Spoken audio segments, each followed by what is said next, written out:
Raider Nation, show the GOAT some love. Charles Woodson will be inducted into the NFL Hall of Fame on Sunday. So I want every single mother effer that comes across this video to type 24 to show the GOAT some love. No matter the location, from O-A-K-L-A to L-V, I'm a Raider. Raider Nation, what's going on? You're watching the Raiders Report. We got news, we got rumors around K.J. Wright. I got the update, what exactly happened on Jalen Richard. But before I get into all of that, today's show was presented by Autumn Abyss. I absolutely love their Charles Woodson shirt, so I was like, you know what, man, I'm going to wear it on today's show. And if you want to go ahead and get the Woodson shirt, it's autumnabyss.com. And if you want to go ahead and save 20% when you come on that webpage, click Enter the Abyss. That way you guys can shop and have a good time. Plus, coming up here in a little bit, I'll show you some more t-shirts as well. So what we're going to start on today's show is around K.J. Wright, and he had an official visit to the Las Vegas Raiders on, Thursday. I'm losing track of my days now. But an official visit, and then he left without signing a deal. And I know a lot of people were upset, me included, because I was like, oh man, Vic Tafur said that he thought that the deal was going to end up getting done. But the plan for him is this. He's going to continue to weigh his options. He's going to stay in contact with the Raiders. We know that he has that good relationship with Gus Bradley, who he spent some time with back in Seattle. And speaking of some time in Seattle, you're looking at one of the best linebackers in the NFL, and I have no problem saying that whatsoever. Last season, 86 tackles, 11 tackles for loss, 10 PBUs, 1 INT. 2019, 132 tackles, had an injury in 2018, but then 108 tackles, 126 tackles. But the one thing that I always say is don't just look at tackles. One thing that makes K.J. Wright one of the best, I guess I'll say defensive linebackers, they're all defensive linebackers, is also his ability to drop back into coverage, to do so many different things for your defense. And I'm not going to say Vontaze Burfict and him are the same player. They're not whatsoever. But remember how good Vontaze was in Paul Guenther's system? It's because he knew it like the back of his hand. K.J. Wright's a lot more talented than Vontaze and knows this system like the back of his hand, which is why I want the Raiders to go out and get this man so bad. Now, let's say they do go out and get him. I want you guys to bear with me on this linebacking depth chart, because the one thing that you see in Bradley's systems are so many different looks at the linebacker position. You'll see sometimes in a cover 3 where there's only 2 linebackers out there. Right now in 4-3 fronts, Tanner Muse is getting run where Nick Kwiatkowski isn't starting. But then if you were to go out and say, like, okay, we got 4 linebackers on the field, this is what it could potentially look like. All I'm saying is this. K.J. Wright would be a phenomenal outside linebacker to this defense. If they wanted to kick him into the inside, honestly, man, I would be 100% okay with that as well. So do you guys want K.J. Wright to be in silver and black? I can't imagine anybody not wanting that, for the simple fact of he is such a good player. He knows the Bradley system. Sure, it might cost some money, but I really don't think it'd be over $5-6 million a year. And for as good as Wright is at, I get it, 31 years old, I hope every single person not only spam GOAT at the start of the show, but you're also spamming KJ. I know I will be. And here's the thing, y'all. If the Raiders go out and sign KJ Wright, I am going live. I don't care if it's Saturday at 9 o'clock at night. I don't care if it's Sunday at 2 a.m. It does not matter. Jeremy Beadling and I, we are coming into the studio. We are filming Raiders Live. We're going to be ripping drinks. We're going to be having a good time, breaking it all down for you. And I don't want to miss it. Hell, I'm getting excited just thinking about it. Hit that big red button that says subscribe, because of Wright signs, well, you're going to be in the right place. All right, I want to give you guys some updates here on Jalen Richard. So the report came out that he's out indefinitely.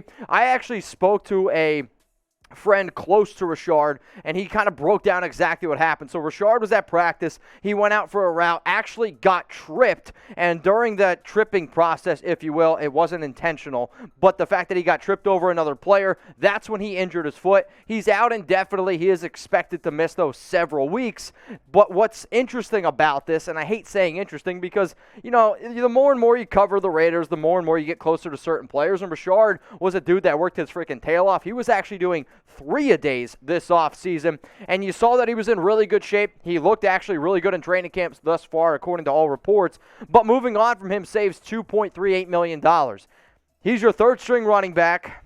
He's behind Kenyon Drake. He's behind Josh Jacobs, obviously. Trey Regis has been playing really well. Could you invest that $2.38 million in going out and getting somebody like K.J. Wright? As much as I like Richard, I will invest that money and go out and get somebody like K.J. Wright. So we'll see what ultimately happens here with Richard. If he does ultimately get cut, again, we'll be here. We'll be breaking it down for you on the Raiders Report. All right, y'all, so coming up right now, we got some Raiders training camp news today on Friday. Remember, they were off yesterday. So we'll be breaking a lot of this stuff down. But before I get into all these updates, and there's a lot of really fun ones, especially around Derek Carr potentially getting into a fight, you'll see. So there's awesome gift ideas here thanks to Autumn Abyss. Where you go, autumnabyss.com. That link, y'all, is going to be in the comments. It's going to be in the description. The Charles Woodson shirt's probably one of the best shirts I've actually ever worn here on the Raiders Report. They're also super comfortable. So, like the material that's like on a Nike Dry Fit? That's exactly what these shirts feel like. Now, you're going to see the prices. They are a little bit priced higher, but what I want you to remember is proceeds go to certain charities. So, the Charles Woodson t-shirt goes to certain charities. I know the Bo Jackson one as well. The Tom Flores hoodie and t-shirt go to the Tom Flores Foundation. I probably should have studied up and seen all the foundations, but bottom line is this. Autumn Abyss is made by diehard Raider fans that want to give back to Raider Nation.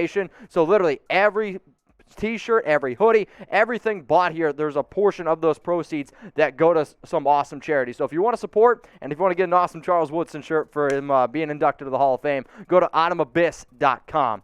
All right, y'all, so remember this Gerald McCoy guy? I know I do. The Raiders, they signed him earlier in the week.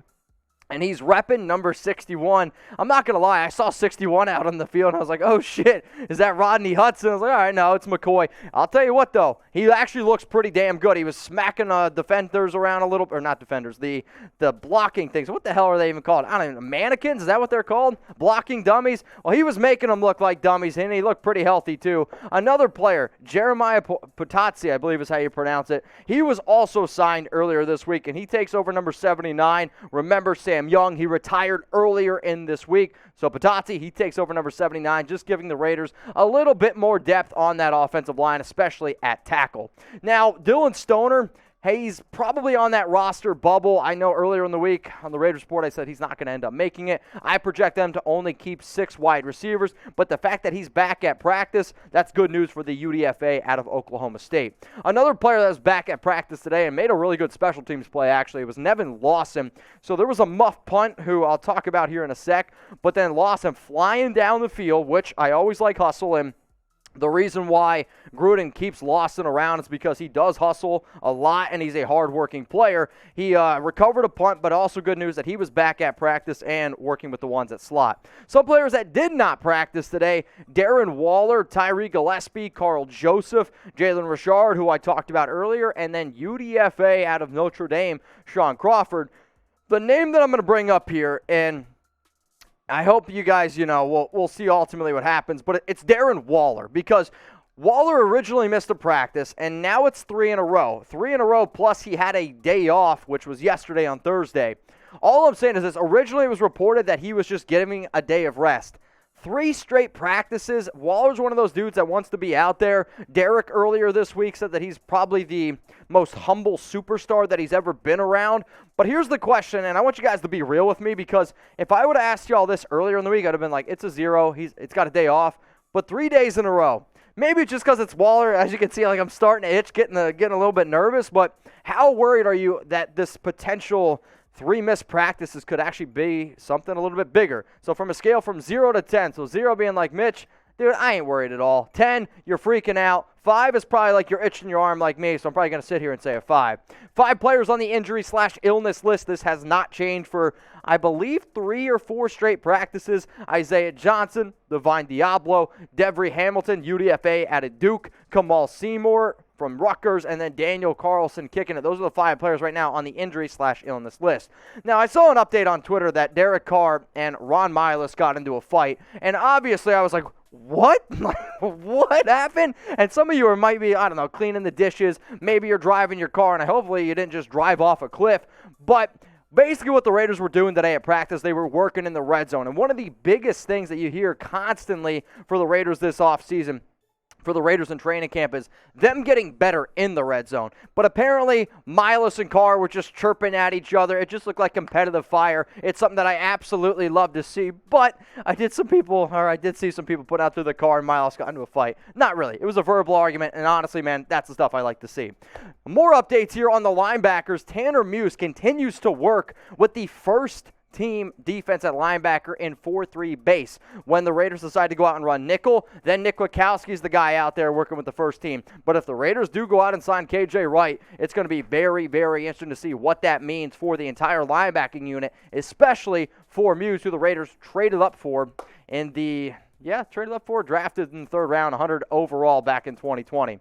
So what do y'all think here? Will Tanner Muse start this upcoming season? Why for yes and for no? I'm actually surprised that I'm even asking this question because if I'm being 100% honest with you, I was like, Muse is never going to see the field on defense. He's going to be a special teams guy, and that's about it. I'm still going to go ahead and say my N for no. I think they're just trying to see what they have in Muse, but if he's proving me wrong, that's a good thing because that means we have some pretty solid talent here on the defensive side of the football.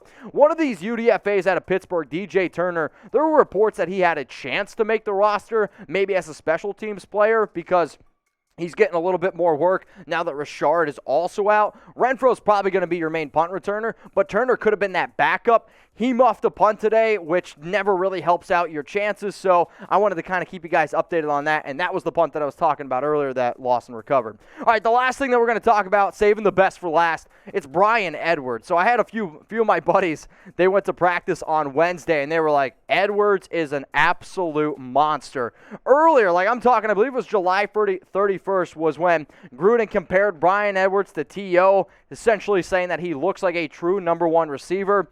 Ever since Darren Waller has been out, Bryan Edwards has been that dude. I've heard multiple people that I personally trust say that Edwards looks right now like the best wide receiver on that Raiders team. It's encouraging. We know he has the talent. He just needs to stay healthy. So what is your one-word reaction to the T.O. comparison for Bryan Edwards? Go down in the comments section. I'm curious what you guys have to say on this one. And if you want to know my one-word reaction to the T.O. comparison, what I want you to do is hit me up on IG at MitchellRenz365. I like people that make it this far in the video. I like interacting with the nation. Shit, I'm actually having dinner tonight with Mercedes Renz. So if you're ever in Dallas, you want to grab a drink or some food, let me know. But if you want to know my one-word reaction to the T.O. comparison, hit me up on IG.